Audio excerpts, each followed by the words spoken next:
Thank you for listening to this podcast from TRE, Talk Radio Europe, your voice in Spain and around the world. For more information, please visit tre.radio. TRE in the afternoon. Presented by Hannah Murray. Good afternoon. It's just gone 5:05. You are listening to Women Talk. With me in the studio today is Beverly Stonehewer, Nikki Broom and Veronica Del Cerro. Hello. Hello. Thank you for coming in. Anyone listening at home or in the car or in the office or wherever you're listening to us from, or in the bar, you are more than welcome to get involved. You can give us a call or you can send us a message. Here's how. To contact TRE, please call 952 78 4000. Email studio@tre.radio. Send us a WhatsApp on +34 645 99 67 95. What a beautiful day, it's a wonderful life. Oh, everyone's dancing. It's nice. It's nice to be dancing to jingles.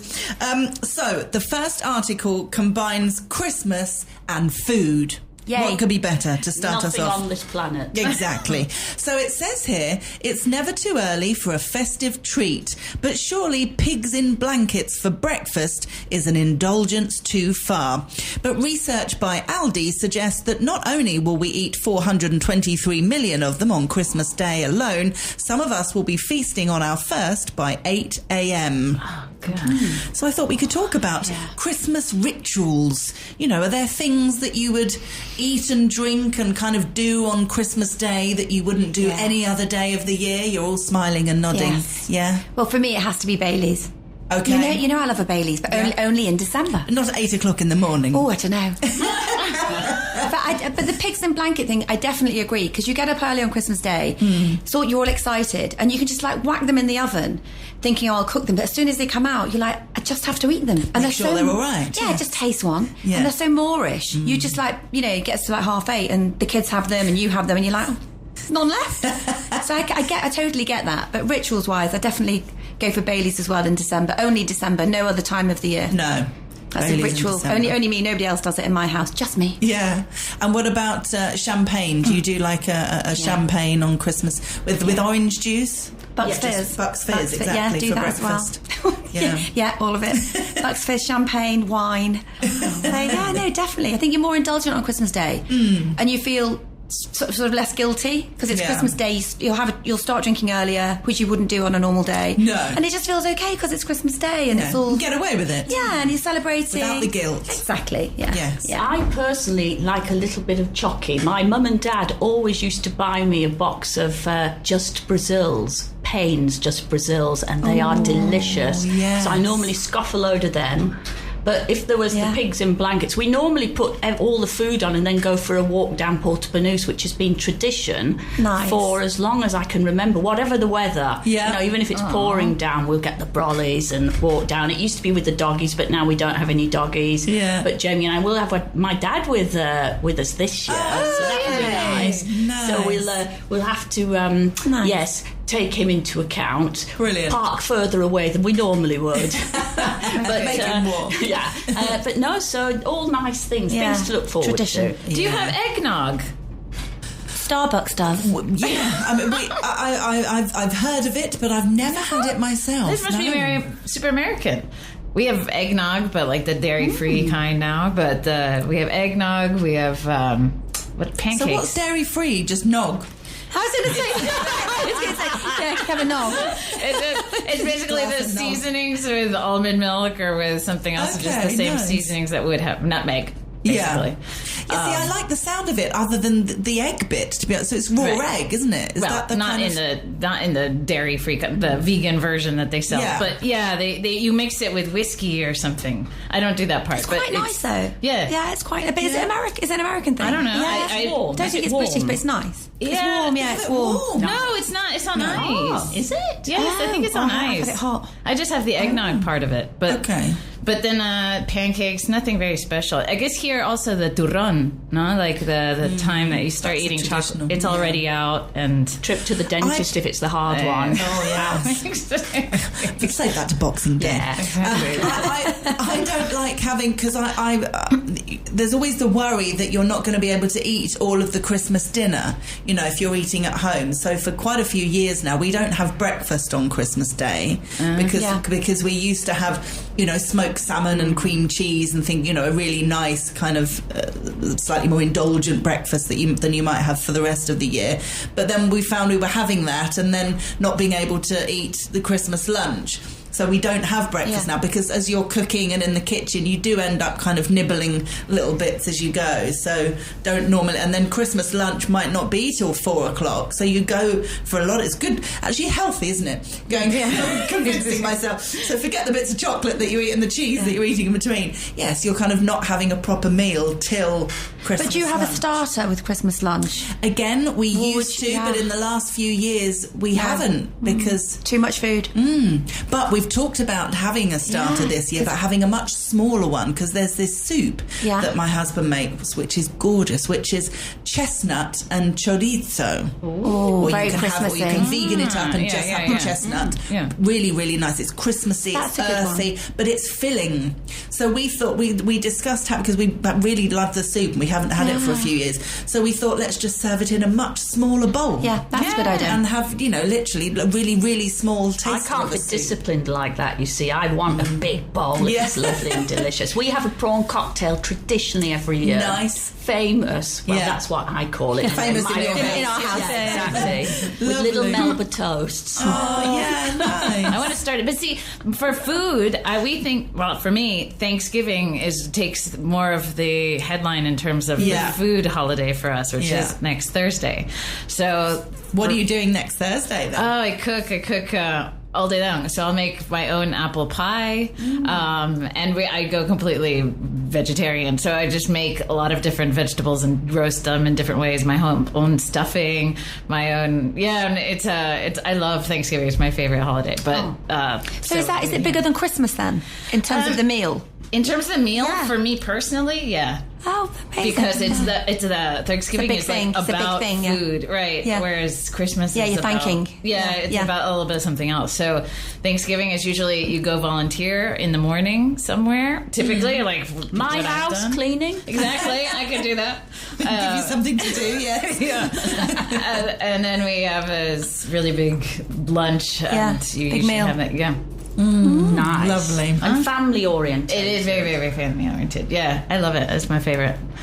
We used to when I was a child and obviously lived at home with my parents growing up, every single Christmas day, my whole life until I was in Australia for my 21st. Before that, every year, so from being a baby to the age of 20, we would go to Sandbanks on Christmas Day, which was, it sounds really posh, doesn't it? But it was just the nearest beach to where my grandparents lived in Wimborne, so it was still like over half an hour's drive, and we'd all go down there, mum and dad and my mum's parents, and we'd go to the beach and we'd have mince pies and sherry and things like that, and just kind of, and it was always cold, you know, we'd all have our Santa hats on and coats and everything, and stand on the beach, sometimes only for kind of 20 minutes, half an hour, and toast and have a mince pie, take a couple of photos. My dad used to go for a swim as well, quite a few years, Christmas Day.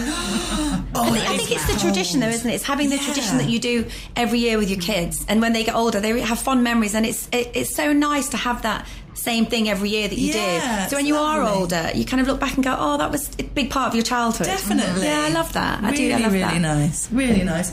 We've had some messages in from Gary, who says family fights, another family fight, as well as Brazil nuts classed as toxic now, he says. Ooh, are they? Yeah. No. Well, you've ruined Bev's Christmas. Yeah. You carry on, Bev. I'm sure they're fine. Sprouts, he says. That doesn't sound like a Christmas treat to me. I love sprouts. I love sprouts as well. I love a sprout. I love a sprout. The article said they voted it the least favorite. Yeah, but it's not. It's just that's wrong. We love sprouts. I know, me Even my too. kids love sprouts. So that's good. Yeah, we love because you sprouts. can put different things. You know, if you just have a bowl of boiled sprouts and there's kind of not much going on, I get why. Put kids lard kind of on. You can grow put it up with lard going, on and cook it in a pan. Yeah, Delicious. exactly, bacon really, and things. Or again, bacon. you can have with nuts. mushrooms or Yeah. with nuts, Nuts, chestnuts and things. Yeah. Lots Delicious. of even with candy. caramelised onion, lots of different things you can do to it that really Underrated. enhances that. Yeah, you can even slice them in half and lightly fry them. Yeah.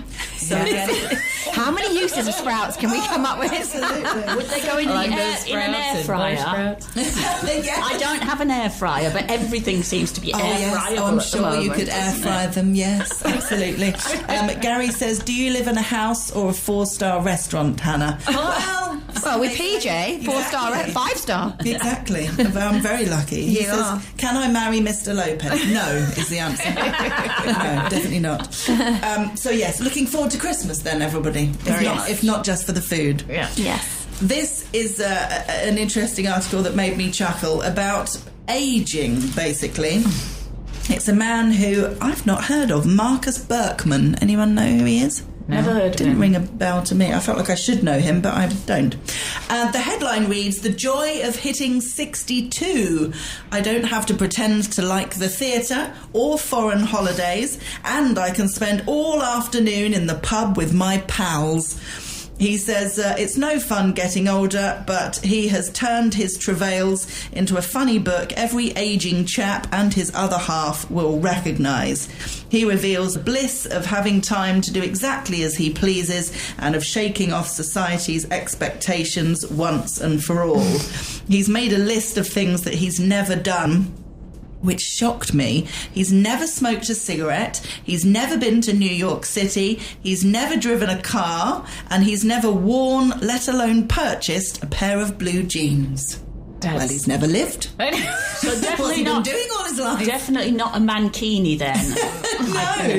No, but I just thought this was interesting, talking about aging, getting older, forget the whole 62 thing, but just aging in general, and how you feel like, if you do feel like you have changed maybe your concept of life and how you feel about yourself and how you feel about other people, and whether you've sort of become more, I guess, carefree as you've got older, because that can be a common I thing. think as you do get older, and your kids are older, and you've finished work, and maybe you're retired, I think you start to sort of care less about societal norms, what you should be doing, what you shouldn't be doing, and you're just more happy to please yourself because you're not in the rat race. You're not kind of surrounded by people, though they're going to the theatre. You're just more happy to please yourself. But I think also what's sad is you should be able to do that when you're younger as well. You know, things like going to the theatre. If you don't like the theatre, don't go. Do you know what I mean? You'd have to wait till you're in your 60s to kind of go, well, I'm old now, I don't need to do it. But I do think as you get older,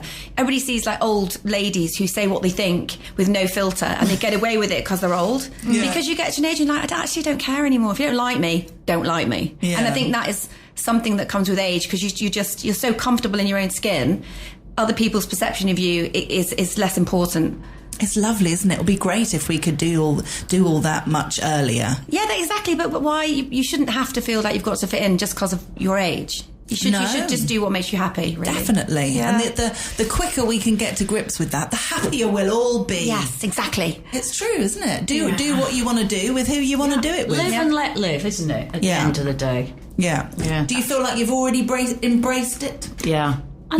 Yes. I don't know. I think I could probably hold back a little bit more, or do the things that I still that I challenge myself to do, the things that I might not necessarily like, because maybe I do. I'm a little bit erring on the other side of it, but I don't know. Yeah, I guess I can feel myself losing my filter more and more. Okay. I think and does that feel good or a bit scary? It's a bit scary, but also a bit good, I guess. I think it's quite liberating. Yeah, you just like, I don't care anymore. I'm like that. I've been like that for about 20 years. Exactly. We had an EGM earlier of our urbanisation, and it was just a big mishmash of all, and I just got up and left. I just thought, this is going Life's nowhere. too short. Exactly. And Jamie was left there. So I said, bless you. goodbye, Jamie. I'll get the lunch. Jamie took one for the team. It's true, isn't it? It does. Yeah, I feel like I've been thinking it more and more over the years. You know, if you're somewhere, I can't think of an example now off the top of my head, but, you know, I mean, I love going to the theatre, obviously. I love being involved with the theatre, so that's not a good example for me or for many of us. But, you know, if I was found myself in that type of situation that I didn't like, and I was kind of sitting there watching something, doing something, thinking, what am I doing here? This is not me at all. I'm really not enjoying this. I would start to think, so why am I here? Yeah, right. You'd question it and go, and then next time go, I'm not going. Yeah. No interest. Exactly. And not feel bad. But how hard is it to say no to people? I think in general as humans we do find that difficult, especially obviously when I'm talking about when it's friends, right? You know, if your friend invites you to something, or even if it's a party or something like that, it's very difficult and would come across extremely rude to just kind of go, thanks, but I don't want to. I mean, seriously, if someone invited you out for their birthday, oh, thanks so much, but I don't want to come. I mean, who says that? But then the flip side is, would you rather have that, or somebody say, oh, I can't make that, I'm really sorry, I've got to go somewhere, and they're lying? Or would you rather somebody just say, you know, I love you dearly, you're a great friend, but it's not my thing, I'm going to skip on this? Yeah. I'd rather have the honesty and go, look, Nick, I know you want to go to, like, I don't know, Coronation Street or whatever, but I'm not going. Do you know what I mean? I'd prefer the honesty. And I think as you get older, if it's, say, a good friendship and you want to do something different, you have to understand that what you love and I love might not be the same. So you can kind of, and you don't have to be rude. Go, no, not doing it. You know, you can say, not my, you know.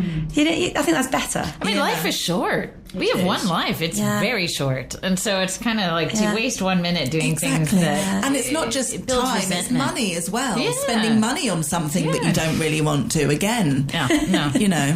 Time and money. Get my husband involved, he wouldn't do that. Why bother?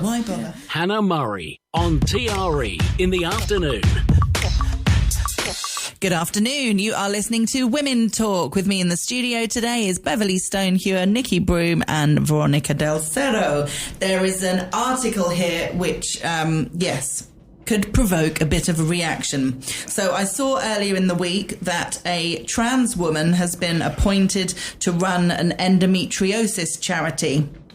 There was a bit of an argument, shall we say, on radio, on BBC Radio this week, because this trans woman insisted that 29 men had suffered from the condition of endometriosis. Steph Richards said that it was right to say the painful womb disease affects everyone, including transgender men who are biologically female and non-binary people, biological women who identify as neither gender. So this may sound slightly confusing to you. So just to explain roughly what I think that means. So a transgender man, so what she is saying is that will be a woman who was born with a female body and therefore a womb, who can suffer with endometriosis, but who is transitioning to become a man. So that's why she's saying a transgender man can suffer from endometriosis. And a binary person is... non-binary. A non-binary person, thank you. Doesn't have anything to do with sexuality necessarily, or doesn't necessarily have anything to do with somebody who is transgendering. It is somebody who doesn't necessarily feel like a man or a woman, finds it difficult to relate to feeling like whether they are a man or a woman, regardless of what their body it doesn't parts identify with a specific gender. Yeah, they still have the female body. Yes, but they don't feel like they feel like they're born into the wrong body, basically. So that's explaining a little bit of background there. So I thought it was interesting to talk about this before we go into the whole trans thing, because that kind of feels like another issue for me. Do you think it's appropriate for anyone other than a woman to run an endometriosis charity?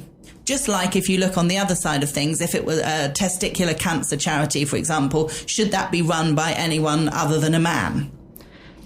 No, I think the person that should run the charity should be the person that is best for the job, regardless of their biological sex, gender, how they identify.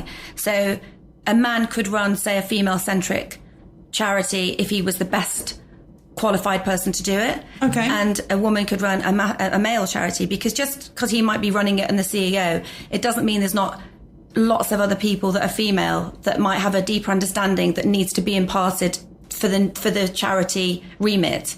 But still, if he was the best person, because the CEO has an overarching role. So I think at that level, the gender is irrelevant. You just want the best person for the job.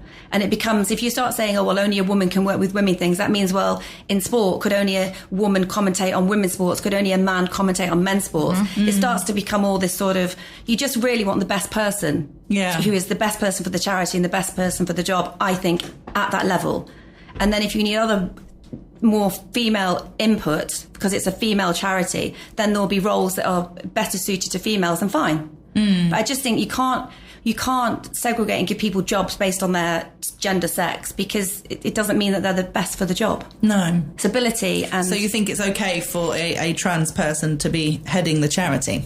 I think if she's the best person for that job, then I think that's fine. But what I don't agree with this article is saying that 29 men can have endometriosis. That's just nonsense, because the only people that can have endometriosis are people with wombs, and people with wombs are people born as biological females, which are women. So that bit I don't personally agree with. They might want to identify as whatever they want, but they're actually still women, because women have wombs biologically.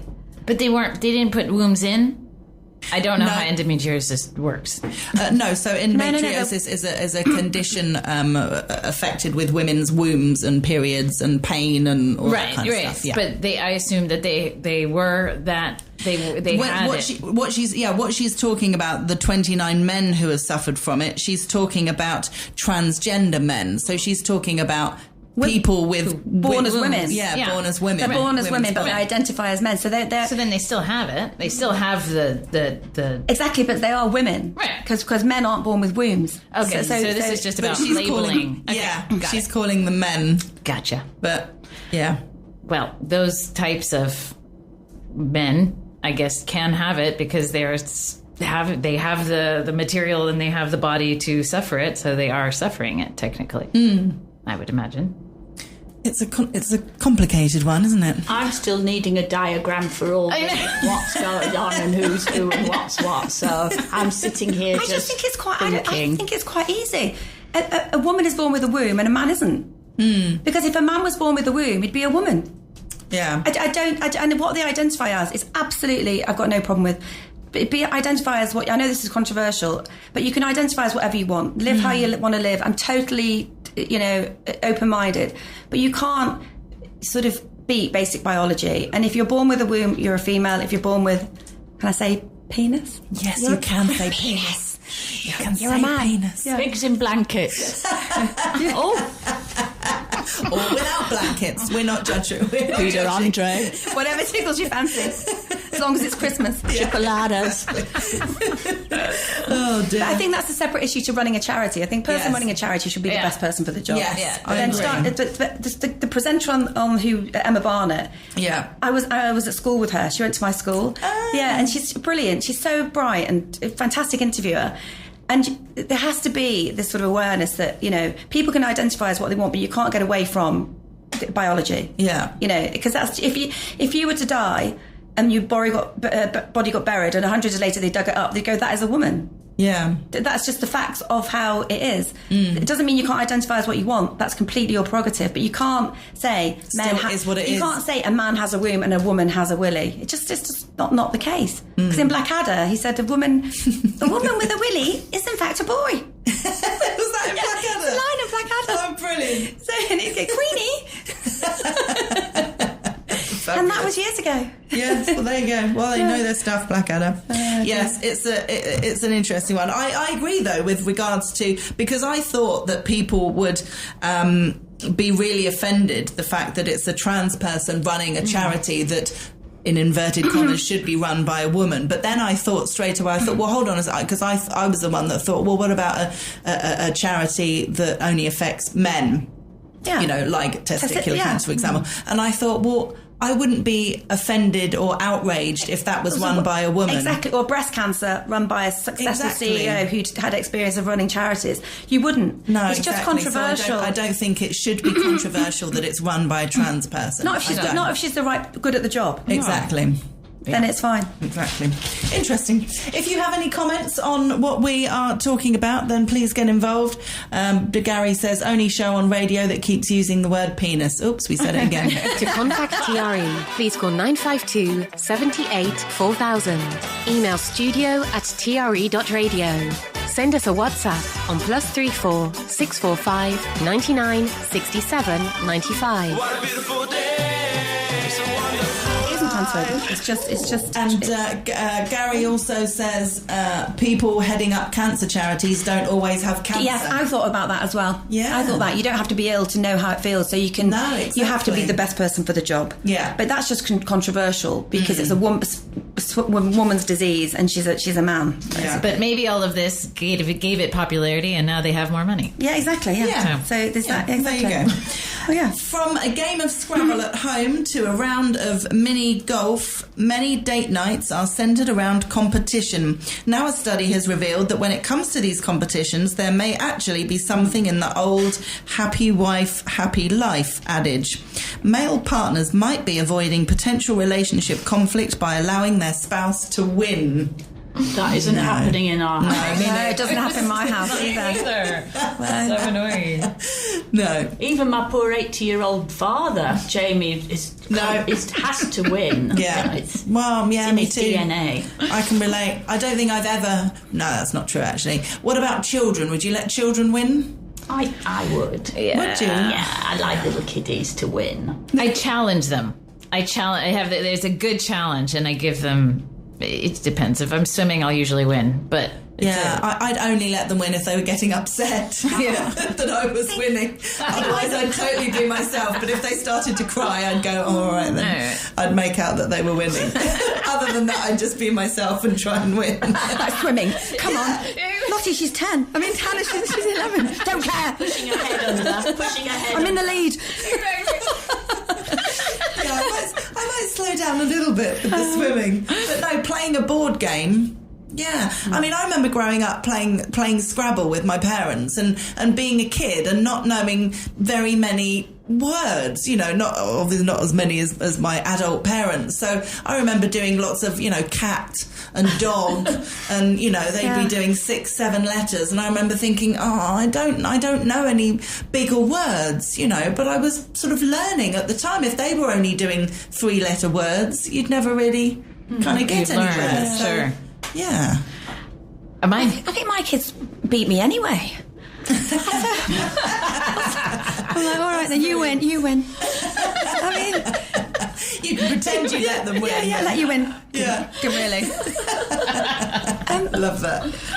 No, my dad used to beat me decisively in Cluedo. Well, I'm going to say Clue. It's not Cluedo. Clue. Every single time. It was like a no contest. He won every time until one day I won. Oh. Really? I'm doing Dad, I'm not playing anymore. Never forgotten it. Yeah, I'm done with you, Dad. I'm done. I threw the board. Yeah, you never let me win. So we'd never let our partners win, and we've not experienced our partners letting us win then, no? No. No, say? No, say no. Charlie used wouldn't to let me win. He wouldn't. No, you don't need to, because that implies that you're naturally worse than them, and who's to say that they're better than you anyway? Yeah, exactly. It means we might let them win. Do you remember Words with Friends?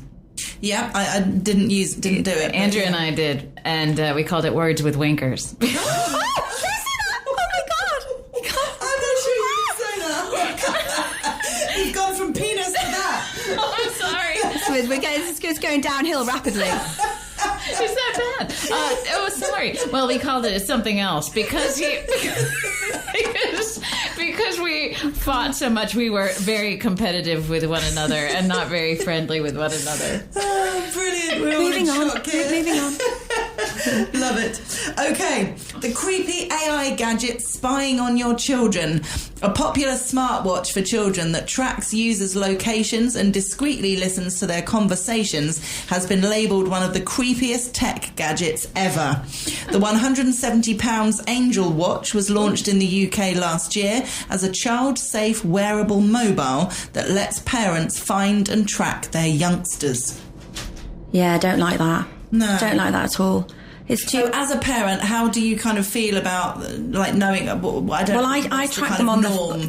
So tracking. I track them on the phone. So because we live in London, so my kids get on the tube, etc., to go to school. Yeah. And they're still quite young. So we have an app on the phone that says, you know, on the tube, off the tube, at school, so you can just chart that they've got to school safely. Yeah. But the thing about this that I was reading was about the data collection. Mm-hmm. So there's no privacy. They just collect data, and that they're just getting data on your child, and if it can listen to conversations as well, it's creepy. I mean, there's so much data that they're going to get hold of, and then obviously they're gathering it for a reason, which means they're going to use it, and you've got no control over that. So for my children, no, I would just track them on their phone or on Find My Phone, so you can just see where they are on the bus. But we have an app, a specific app for kids, and all the mums have it, and you can just see where they are, when they're getting off, where they're going.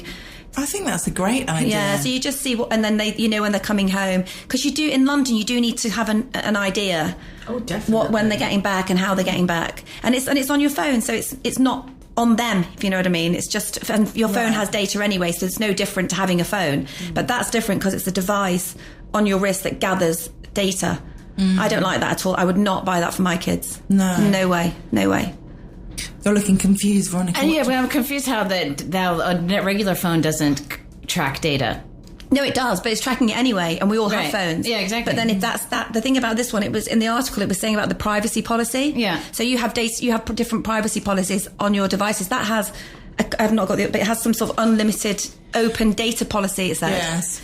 So it's further down the article, and it's just how it manages the data. Yeah, it's and, different. and we all have phones anyway. Right. So your data's, whatever you data, you're not going to not have a phone. So it's having something over and above that. So if I've got that anyway, and I can track them on that, I'm not adding to their data and listening to conversations. That, like me tracking them on an app, doesn't listen to what they're talking about on the tube with their mates. Yeah, and then they that would can be use that, horrible. it said, to then use that data to develop other AI devices. So they're using your children's conversations. But I just read an article 2 days ago, or so this past week, about basically Mark Zuckerberg using WhatsApp, and it's changing. And so that data, that exact same that was agreed on before, it wasn't really in law. It just has been changing. So actually, I think there are some updates to what they're using in WhatsApp now. So I would say, How old are your children, Nikki?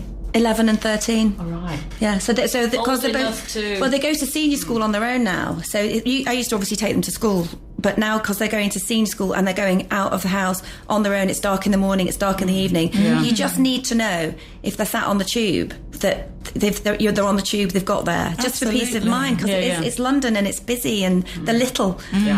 So definitely. I think that's a great thing. We've talked so much about technology and phones, and when we all grew up, we didn't have phones, we didn't know where each other were, and all that kind of stuff, as if there were better times. Yeah. But it's a balance. It is a balance. It is a balance. It is a balance. I think as a parent, it must be really reassuring to have that now, to know where your kids are. It's really from a safety point of view. That's the difference. No, it definitely is. Just to know that they've got there okay, and you just get a message saying arrived, Henry's arrived, and then you're right, done, good. Yeah. Yeah. So for me, it's. I mean, everybody has it. Everybody has it in London. All my friends have it in London, the same one, and it's really good. So until your daughter works out how to turn it off. exactly. Obviously, that's my daughter. Here we go. Just hack the app. Yes. Hannah Murray, TRE in the afternoon. Oh, sorry, we were just... I'm all of a fluster. Bev was just telling us the most amazing story. Bev, you were saying that your father is currently on a train. At 80 years old, yes. At 80 years old, going down to London. Yes. From up north. Up north, aye. Because he's going to be appearing on an episode of Pointless. Yes. Oh, well, it could be two. If get through. Yes. Brilliant. Wow, this is so exciting. It is very exciting. And his I just asked you who he's teaming up with, and you said that the lovely lady called Maxine, who used to be the landlady of his local pub, which is about 200 metres from his door. And after Mum passed away, she's been so kind, and she calls around because her son actually lives upstairs still, so she goes to see him and quite regularly. And then she always goes and pops and has a cup of coffee with Dad and makes sure he's okay and stuff. So it was her suggestion, and Dad was on The Weakest Link many moons ago, and so with that, like, everybody knows he's a quizzer. As you know, when he's here, he always comes to your quiz, and he loves it. So when Maxine suggested it only about a month ago, he said, I'll do that, Maxine, with you. We can be that's brilliant. That is brilliant. And so anyway, long story short, he has to go with 3 outfits. And one is his Elvis tie. He's got this lovely tie with Elvis on, and he wore that on The Weakest Link. So that's how old this tie is. Yeah. Well, not because he didn't do so well on The Weakest Link. Well, he did.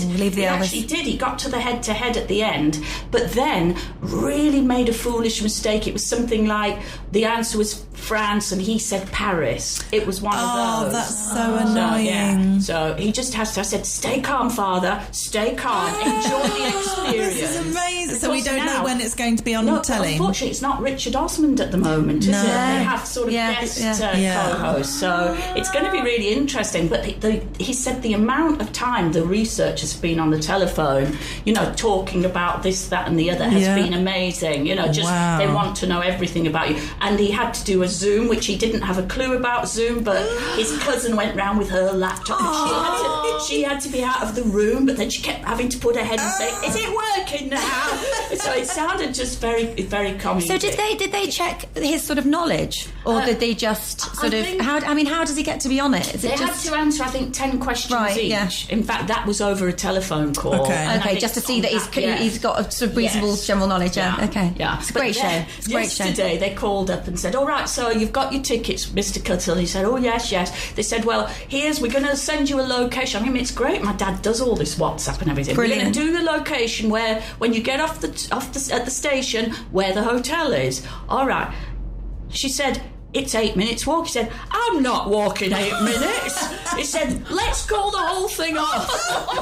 And the woman said, "Oh, let me speak to my supervisor." And next thing, we'll pay for you a taxi. Oh, good. Bless him. Good for him. So they have to be there 10 o'clock tomorrow morning to begin the filming. Oh, wonderful. If he gets through to the next round, will you be able to speak to him? Can he talk to other people, or is it like being in quarantine? He did say he had to sign lots of disclaimers and things. Yeah. So you'll find out tonight how he got on. I'm sure he'll let me know. But oh, this is so exciting! Isn't it fun? Oh, let us know when he's going to be on telly. Love it. Do. And I'll let the listeners know, so we can all be tuning in to support Bev's dad. I love that. Absolutely. So I read this article today and thought, what? So I read it again and was like, yep, that's exactly what they're saying. Perfume for babies at £230 a go. A baby's very first step into fragrance. Contains no alcohol, there you go, and having notes of pear, cotton wool and petals. Launched by Dior. They're not the first one to do it though. You can also, where was the other one? Bulgari. Burberry, various companies have already launched baby scents. It's utter nonsense, isn't it? Absolute ridiculous? Nonsense. I mean, babies are so cute, and they have a lovely and you natural smell them, and you're like, all you want to do is like eat them and you spray them with perfume. It's nonsense. I mean, they smell so gorgeous and like yummy, and like, what are you doing? Yeah. It's like ridiculous. It's so true. Bev doesn't like the smell of babies so much. Well, there's a certain part I don't really appreciate. What, so you spray the perfume on the bum? I mean, it's just what a waste of money, and also how it's just so they're so sweet and innocent and clean and gorgeous. Like who would put perfume on their baby? You wouldn't. Possibly. All over, splash it all over. On the face. But they do the whole eau de cologne here. It's a big thing. They sell Exactly. those big bottles of it, the baby eau de cologne, and they put it all over their babies in Spain, don't they? Yeah. But like, I remember my first one when I was a little kid, and I loved it. And I still remember it, like my first kind of cologne. It's like Really? Colonia more than anything. But yeah. How old were you? 6, 7, something like that. Really? Yeah. And I had it in a little But you can get little bathroom. sprays for little girls Yeah, and exactly, little that kind handbag of and thing. stuff. But like on a baby that's in a nappy and a little white baby grow that's so cute and no hair. I mean, no. Yeah. It's just no. I might want to use it. It was smelling. It said it smells Yeah. kind of nice, isn't But it? do they really do this in Spain? yes, Yeah. Well, they put cologne on newborn babies. yes. I'm sure it's not good for the there's skin. pictures of the babies on there and everything. Yeah. Yeah, this is ringing a bell. Seeing them in supermarkets. Nuka or something, I think the make is the brand, I don't know and who they've got the make is. most have got their own brands. Yeah. Big bottles. We don't have that. We don't have that in England. No.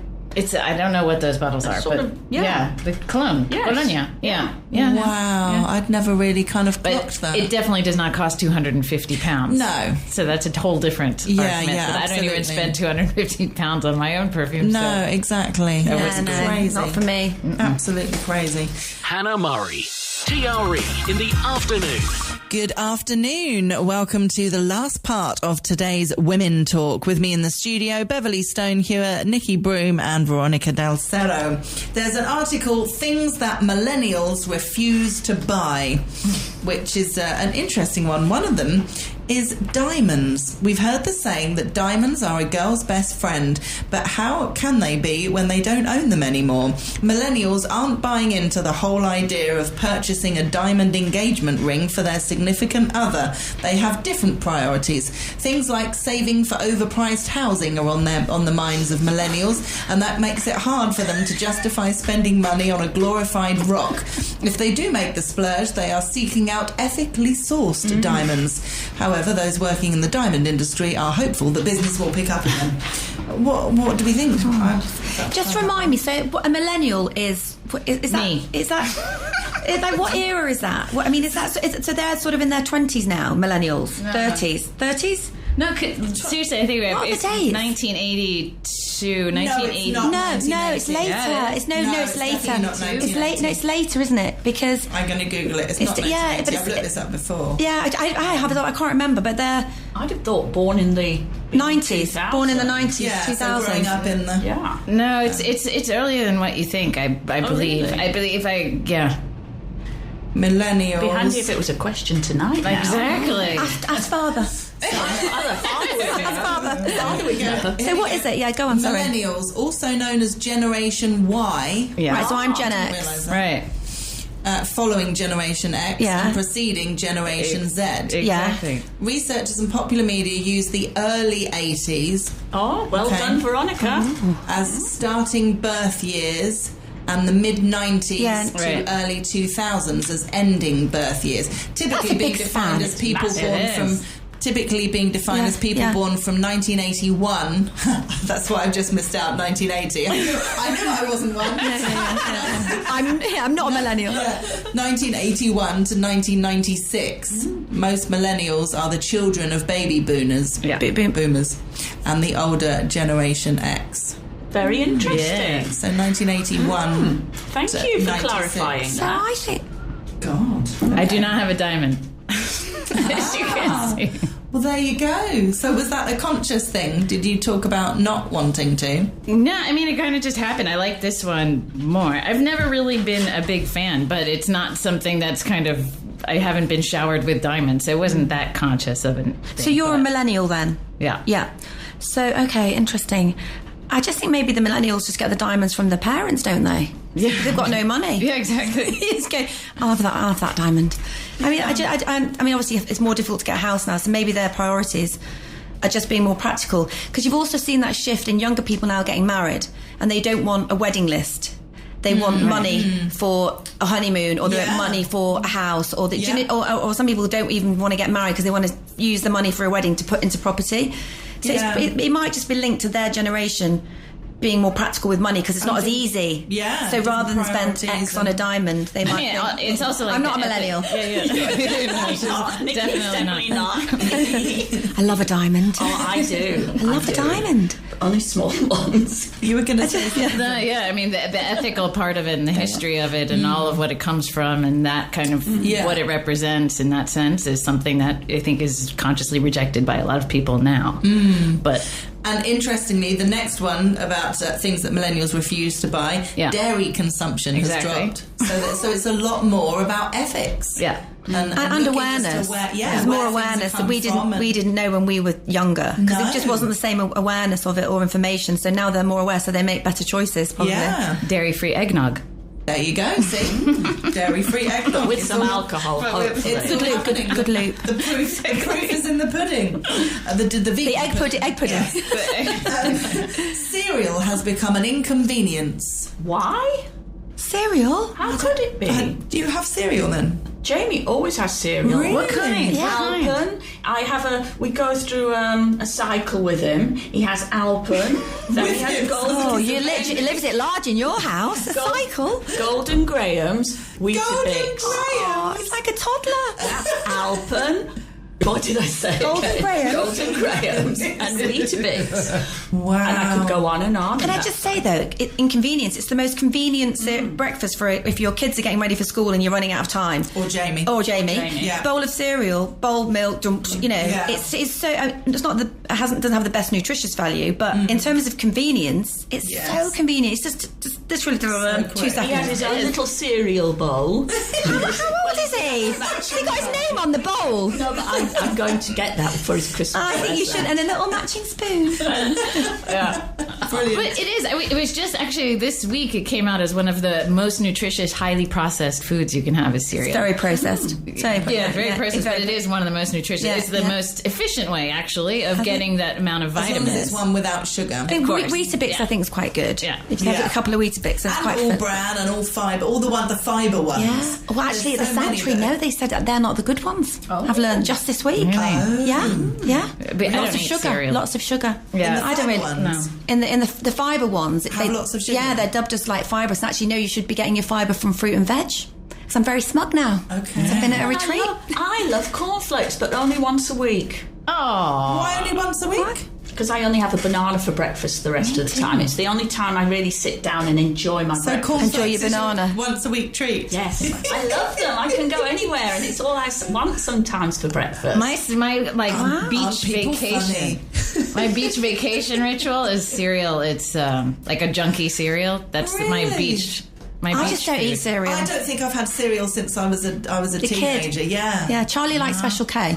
Loves a bit of Special K. Well, we're at the end of the show. Oh. Thank you, ladies, very much for coming in today. It's been great fun. Beverly, Nikki, and Veronica, have a fabulous weekend. Howard Brereton is coming up after the news. Goodbye from me. You've been listening to a TRE production. If you've enjoyed this programme, there'll be another episode waiting for you next week, right here on this platform, where you can also access our extensive back catalogue of shows and interviews. For more information on our live programming, social media channels and apps, and how to contact Talk Radio Europe, please visit tre.radio.